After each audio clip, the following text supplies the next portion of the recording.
नमस्कार, मी पंजाब डक। आज आहे 30 मे 2025।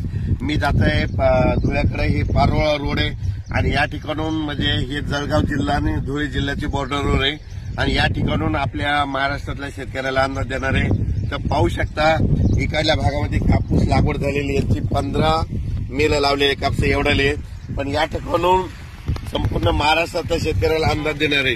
राज्यातल्या सर्व शेतकऱ्याला एक आनंदाची बातमी, इतका पाऊस पडला, मग आता उघडणार कधी?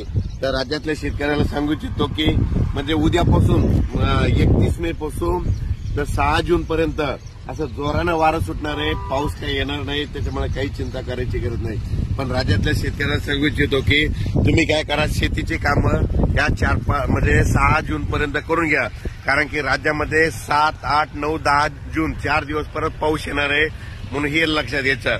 आणि ते 7, 8, 9, 10चा पाऊस भाग बदलत पडणार आहे, म्हणून हे अंदाज लक्षात घ्यायचा। पण राज्यात मात्र 6 जून पर्यंत हवामान कोरडं राहणार आहे, पाऊस काही येणार नाही, त्याच्यामुळे काही चिंता करायची गरज नाही। फक्त आजपासून बघा तुम्ही, आज जोरानं वारे सुटतील, वारे सुटल्याच्या नंतर काय होईल, उद्यापासून चांगलं कडक सूर्यदर्शन होणार आहे, म्हणून हा अंदाज लक्षात येतात। पण राज्यात काय झालं, इतका पाऊस पडला, आणखीन जवळपास 8, 10 दिवस वापसा होत नाही।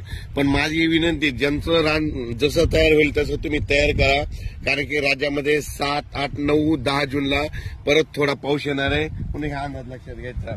म्हणजे सांगायचं झालं तर पाऊस म्हणजे राज्यात 7, 8 जूनचा पूर्व विदर्भ, पश्चिम विदर्भ, दक्षिण महाराष्ट्र, उत्तर महाराष्ट्र, कोकणपट्टी, खानदेश, मराठवाडा या म्हणजे सगळ्या विभागामध्ये पडणार आहे। 7 जून ते 10 जूनच्या दरम्यान तो पाऊस असणार आहे, दररोज भाग बदलत पडणार आहे, म्हणून हा अंदाज लक्षात। पण 6 जून पर्यंत म्हणजे आज 30 मे पासून ते 6 जून पर्यंत हवामान कोरडं